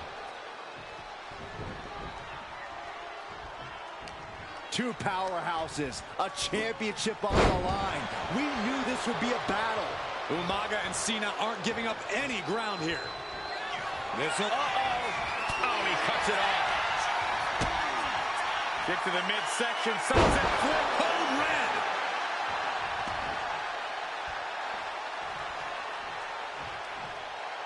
Playing him on the top rope. Cena with his opponent on the top rope. Cena, oh, no way. No way. Avalanche AA. Devastating maneuver by the champion. 2 count. He got him. He got him. Cena got him. Here is your winner, and still. Here we go with the WWE Championship on the line. John Cena versus the Samoan Bulldozer Umaga. Big fight feel here in this building. The undefeated Umaga has set his sights on Cena, and there's nothing left standing in his way. Umaga doesn't just want to beat John Cena. Here we go. What? The airtime, the fearlessness. What a ridiculous maneuver to the outside. 2.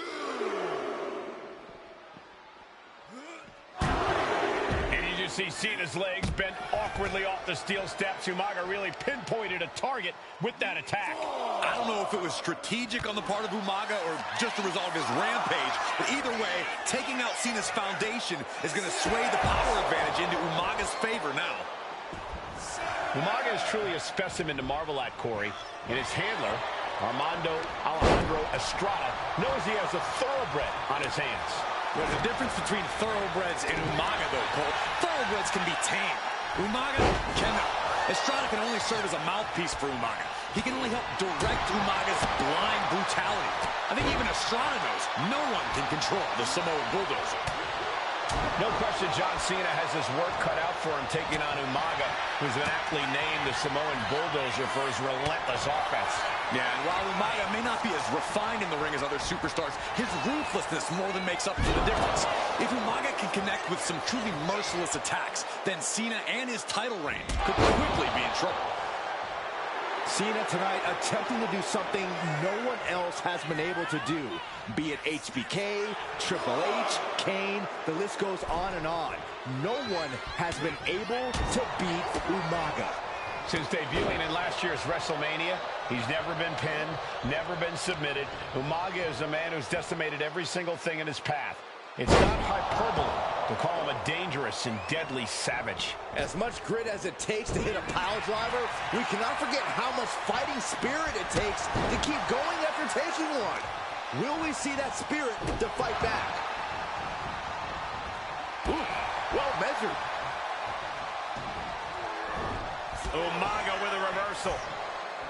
A rare position for Cena in this fight. We can't often say that John's overpowered in a matchup, but this 360-plus pound Samoan Bulldozer is more than a formidable opponent.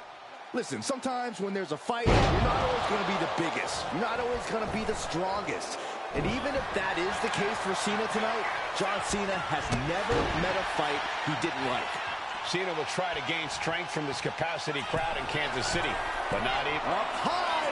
You gotta be kidding me! The 1-2 punch of high risk, high reward.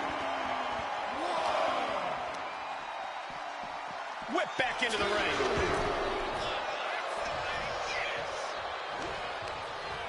Oh, what a clubbing blow. Uses the edge of the knee. Oh, my gosh.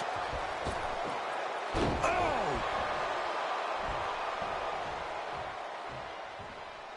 That's using your head.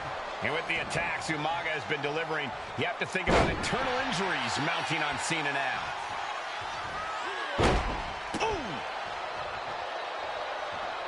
Vicious headbutt. And Cena's starting to falter here. Umaga is simply overpowering John Cena right now. Super kick! Gosh. And he's only got one thing on his mind right about now. And he turned it around. He's headed to the top now. From the top, the leader of the C-Nation. John Cena is pulling out all the stops, trying to keep Umaga down. He just won't give up.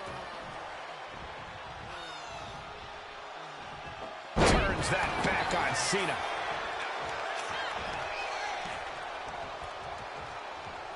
Running heel kick. Just caught flush.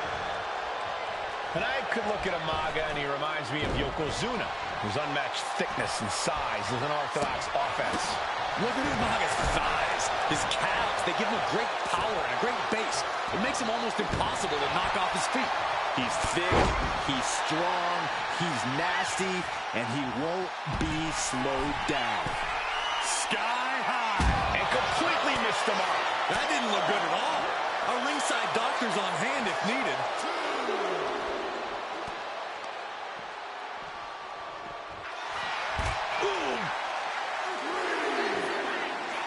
He dodges out of danger. Boom, running STO plants him. Nicely done. Thrown out of ringside and back to the mat. Umaga's gonna fly. Oh, Samoan splash.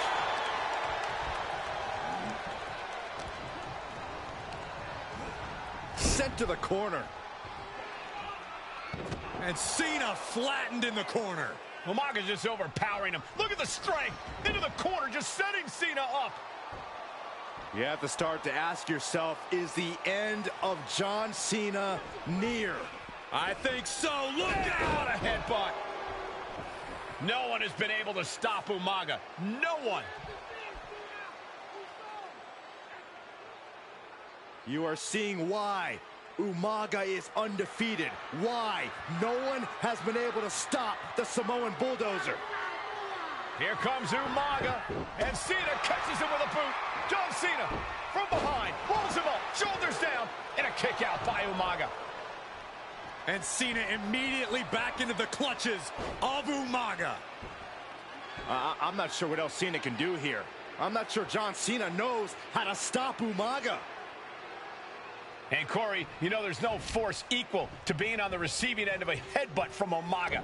It's in Umaga's DNA. Generations have perfected the art of using their own skull as a weapon that could stop an elephant.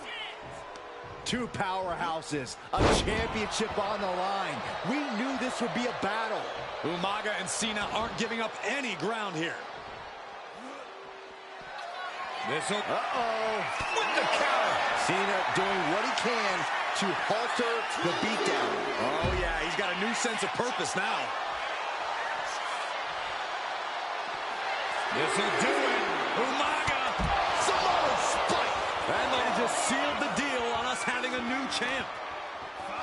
Cena and Umaga are out of control, taking each other to their absolute limits. This has been as physically intense as... Here it comes! Samoa spike. They just got as bad as it paid for the champ. Oh, he gets the shoulder up before 3. That was a matter of a fraction of a second. And I think we all... Has their opponent down. Oh, clutch! It'll break someone's back and make them humble. Gotta find a way out of the camel clutch. That'll do it.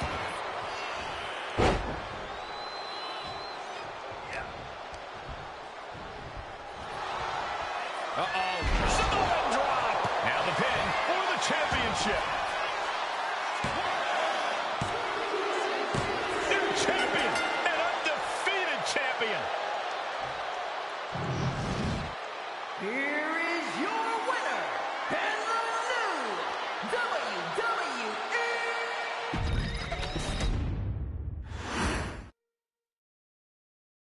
Hey, in WWE, things move really fast. If you aren't present in the moment, it can feel like a year goes by in only 2 or 3 minutes. That's why you always have to make time to make sure that you check. Hold on. Did I just hear myself say 3 minutes? Stop. Can you believe I'm actually doing Eric Bischoff's shtick? In the early 2000s, few words sent a shudder through the roster like the words 3 minutes, summoning the fearsome duo of Rosie and Jamal, collectively known as the 3-minute warning. Initially hired by the aforementioned Raw general manager Eric Bischoff to interrupt anything he didn't find to be entertaining. You're just not entertaining me. 3 minutes are just about up. The two instantly made their mark in WWE with their complete and total decimation of anyone that was targeted. Their formula was really simple. 2 bruisers with surprising quickness who took pleasure in throwing opponents all around the ring with reckless abandon. And the trail of bodies left in their wake remains a testament to their devastation. Rosie, older brother of your tribal chief, Roman Reigns, and Jamal, who would in time develop his skills further and take the name of Umaga, were about instant gratification. They treated matches like a race, seeing how much damage they could fit into the shortest time possible. The 3-minute warning with my brother and my cousin, it was just one of the coolest gimmicks of all time to me. It was catchy, you know what I mean? Like, you kind of knew what was happening. And I feel like we all remember when the 3-minute warning hit for the first time. You know, the whole Den TV area just lit up. Every match was a train wreck, as the two would use their size to overwhelm most opponents, coupling that with incredible tag team maneuvers to increase the carnage to its maximum levels. That approach, maximizing damage while minimizing time, was a 3-minute warning signature. The team itself saw its run in WWE last for a little over a year, but in that time managed to make such an impression with the WWE Universe that it still resonates today. They are proof of the impact anyone can make if they capitalize on their opportunities, as 3-minute warning did every single time. It was a short-lived gimmick, but it was a really cool gimmick, and I just think it shows the versatility of, hey, if you need us to go out there and tell you a Broadway story, I'll cover 2 hours if you like. But if you need us to come out in 3 minutes to make an impact, we can do that too. But you gotta be really good to be thrown in there with the very, very best in the industry. I'm getting all pumped and proud, for my brother and my cousin right now, just thinking about it. Here in the WWE 2K25 Showcase, we have selected another team that embodies the same mindset in Akam and Razor, the AOP.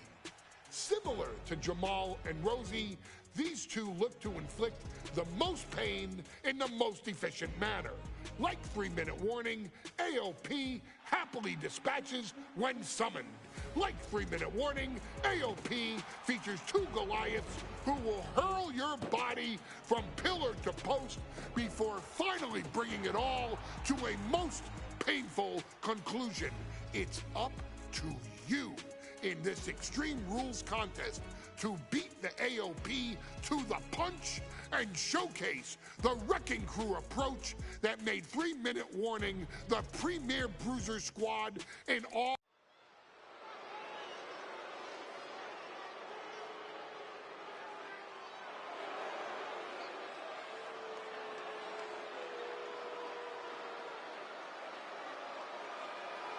AOP is here, ready to wreak havoc. And they want to prove 3-minute warning has nothing on them. 2 roughneck teams ready to use this Extreme Rules stipulation to the fullest.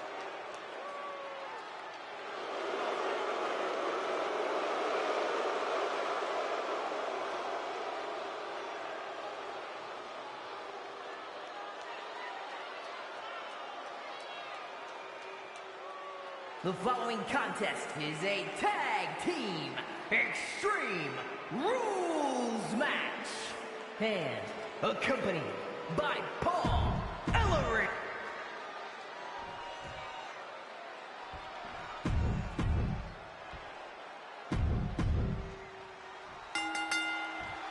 Here we go with AOP and 3-minute warning going head-to-head. This is an extreme...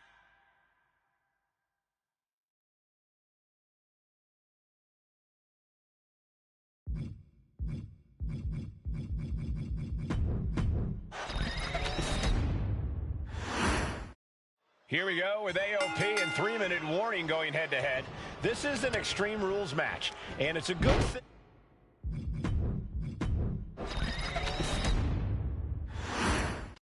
Here we go with AOP and 3-minute warning going head-to-head. This is an Extreme Rules match, and it's a good thing it is, because neither one of these teams likes to play by the rules or limit their aggressive tendencies. There is nothing on the minds of these men except dealing as much damage to one another as possible. Both 3-minute warning and the AOP excel at brutalizing their opponents and inflicting massive amounts of pain, but only one of them can be the best at it. We can safely predict that this is going to be an exceptionally gruesome and painful match to watch. Opposite team taking out a 3-minute warning, and a match that feels created for them. Extreme Rules. Pay special attention to Rosie in this matchup. 6'5", 375 pounds. The man can run a 40-yard dash in 4.8 seconds. This guy is a pure athlete. Rosie played high school football with a legendary running back before playing college ball in Hawaii. Imagine being pancaked by the force Rosie brings. AOP and 3-minute warning both love to bring the pain to their opponents, but I'm not sure AOP's ready for the pure chaos that is 3-minute warning. That ability to be totally unpredictable could play in 3-minute warning's favor. Interesting point, Corey. AOP likes to slowly grind their opponents into dust, but 3-minute warning are always looking for a quick, dominant win. Man, Rosie and Jamal, Akam and Razor, representing the biggest, most imposing teams WWE has ever seen. Both teams don't care what the motive is, don't care who the target is. Their goal always remains the same, and that is complete destruction of the opposition. We call them equal opportunity ass kickers. The first few rows should take a couple steps back because no one is safe when you're in the vicinity of these teams. And from a Don't bring the trash can out. That's for cleaning. Well, Saxton, it's about to be used to clean house. At this stage, he's endured plenty of big attacks. And this is a classic Extreme Rules game plan, trying to deal as much damage as possible. And he throws the opposition back into the ring. Oh, my gosh. The table has imploded. Watch for the hardcore style of 3-minute warning. Both of these men are from the hood, so to speak. Grew up in the streets, brought up to be tough. Rosie and Jamal have a rough tenacity. Launcher. These two are finding an answer for everything. Delivers the backbreaker. Uh-oh. Rosie. Saw it coming and avoided it. Camel clutch. Great way to break it. And now gets tossed into the ring. Into the Samoan drop. This could be for the win. Hold on. He stops the count. Oh, feet tackle. Rosie and Jamal tell their victims that they will feel the 3-minute warning. What does that mean, Corey? Well, it means a lot of superstars will get run over by the pain train, and it's only going to feel like the longest 3 minutes of their lives. When you're as big and strong as Rosie and Jamal, that's how quickly it can be over. Lift off! Brain chop! Back into the ring now.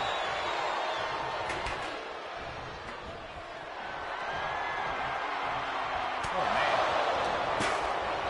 Oh, watch out. There's a seat for your face. Headbutt to the back of the neck.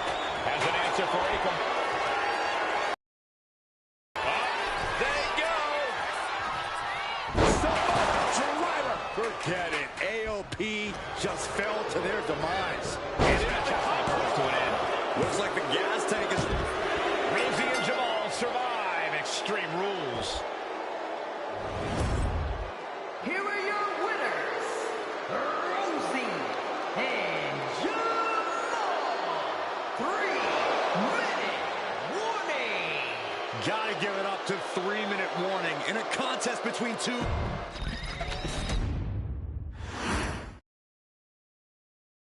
We've come to the part of the showcase where we get to talk about Tamina. Ever since walking in WWE, shoulder to shoulder with the Usos, Tamina's alliance with this dynasty has never been in question. I remember watching Monday Night Raw, and I seen Tamina debut with my brothers. It was a pretty cool, dynamic, right? Two of my brothers and Tamina. Together, Tamina and the Usos helped each other navigate through a trial-filled first year in WWE, making sure they all survived together. In later years, Tamina has formed alliances with both Naomi and Nia Jax, honoring this family's connection. While Tamina has looked to create her own name in the industry, she has never missed a chance to acknowledge her place in this family either. Trained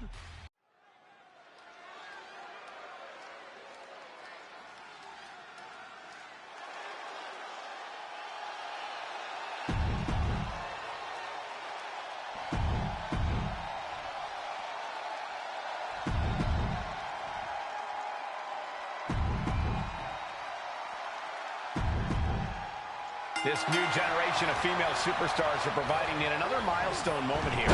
Tamina, Charlotte, Carmella, Natalya, and Becky Lynch look to climb the ladder and retrieve the briefcase. Become the first ever Miss Money in the Bank. No safe haven in this match.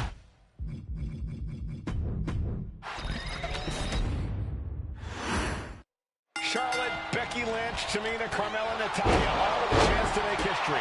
All with the opportunity to be called the first ever Miss Money in the Bank. The revolution that became an evolution only continues in the women's division. One of these women will climb the ladder and earn the opportunity of a lifetime. Oh, yes. Stop after stop after stop. The contract that can change on the top rope. Now here's Becky Lynch. She goes back into the ring. Crashing and burning in maybe the worst way possible.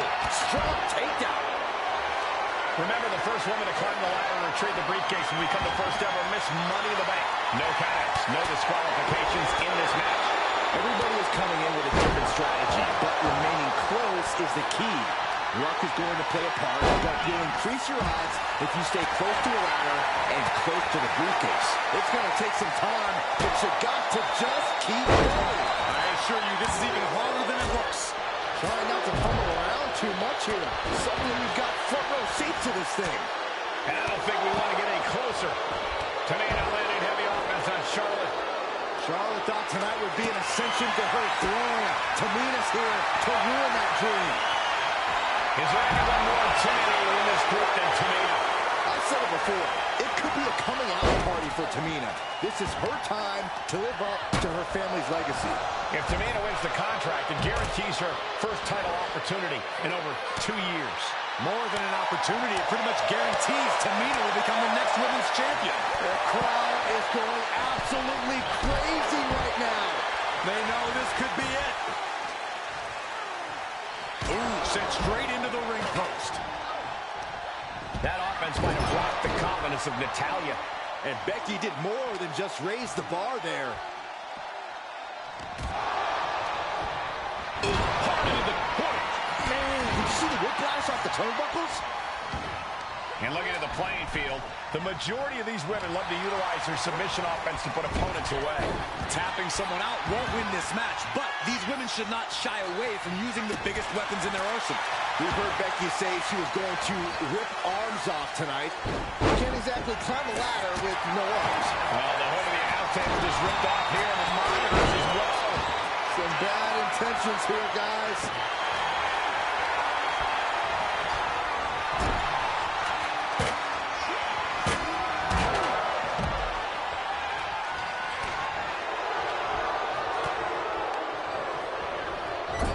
Now that was a very questionable attack. I think it goes beyond any gray area. Man.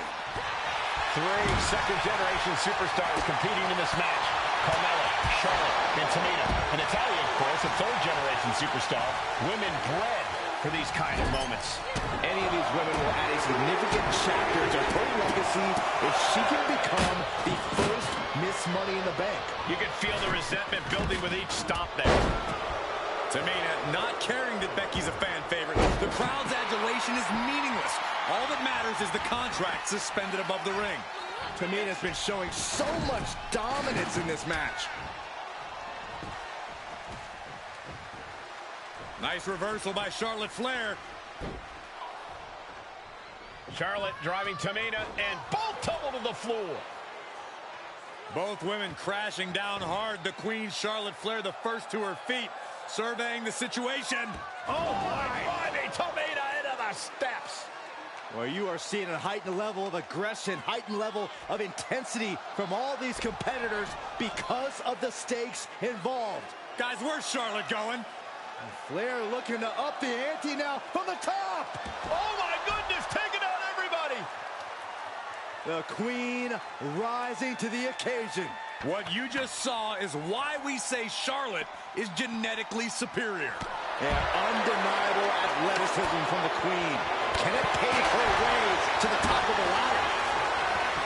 No safe haven in this match. These ladders can be your best friend or your worst enemy. There's no allies in this match. It's everyone for herself. There is no room for friends when history's being made. Not when you can go down in the record books as the first Miss Money in the Bank. Slow and steady won't win the race.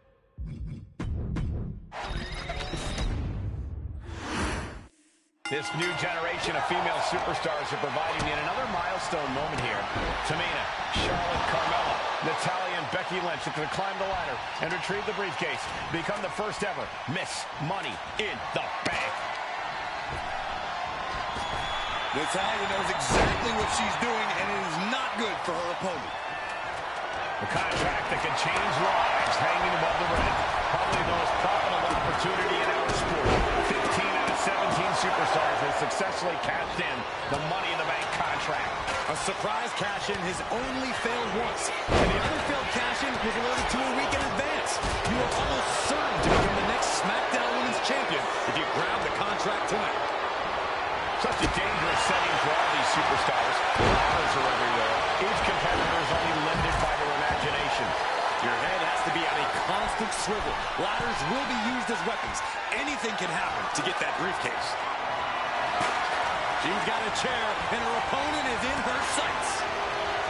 You're looking at the playing field. The majority of these women learn to utilize their submission offense to put opponents away. Tapping someone out won't win this match, but these women should not shy away from using the biggest weapons in their arsenal. We've heard Becky say she was going to rip arms off tonight. You can't exactly climb a ladder with no arms. A quick reversal from her.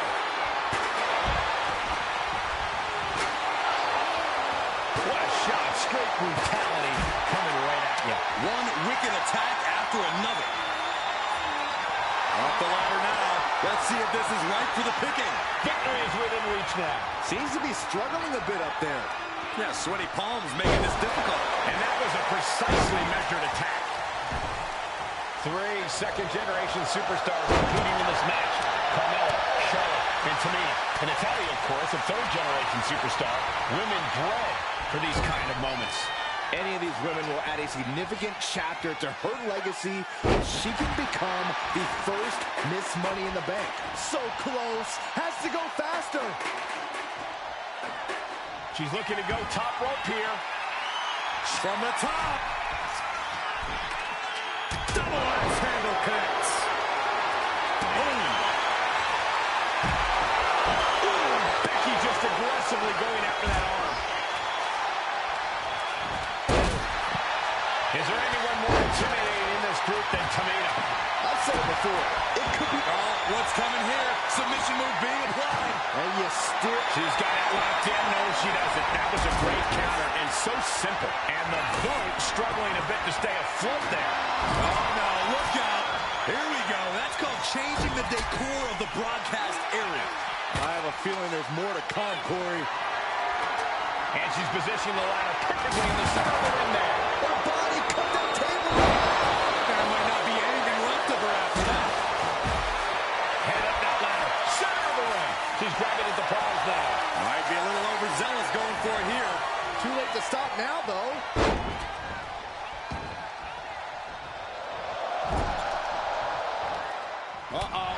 Charlotte. Nice reversal by Charlotte Flair. Charlotte driving Tamina, and both tumble to the floor. Both women crashing down hard. The Queen, Charlotte Flair, the first to her feet, surveying the situation. Oh, my. Climbing Tamina into the steps. Well, you are seeing a heightened level of aggression, heightened level of intensity from all these competitors because of the stakes involved. Guys, where's Charlotte going? Flair looking to up the ante now from the top. Oh, my goodness, taking out everybody. The Queen rising to the occasion. What you just saw is why we say Charlotte is genetically superior. Yeah, undeniable athleticism from the Queen. Can it pave her way to the top of the ladder? Hey, don't come over here. Oh, yeah, I'm sure that'll stop him. Well, looks like she's going for something versatile. And what's more versatile in WWE than a ladder? Super kick. Ouch. Quick thinking from Tamina. Placing the ladder right in the middle of the ring. Money in the Bank briefcase still hanging high.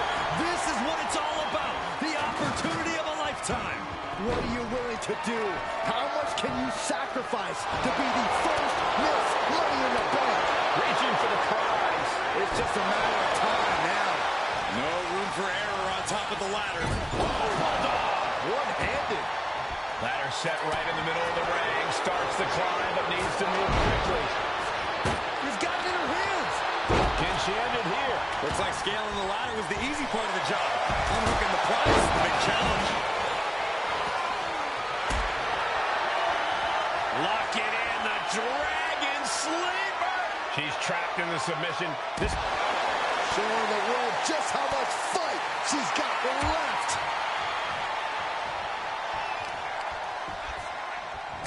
Connects. Saw it coming. Carmella's got to find a way back, but it looks like it might be too late.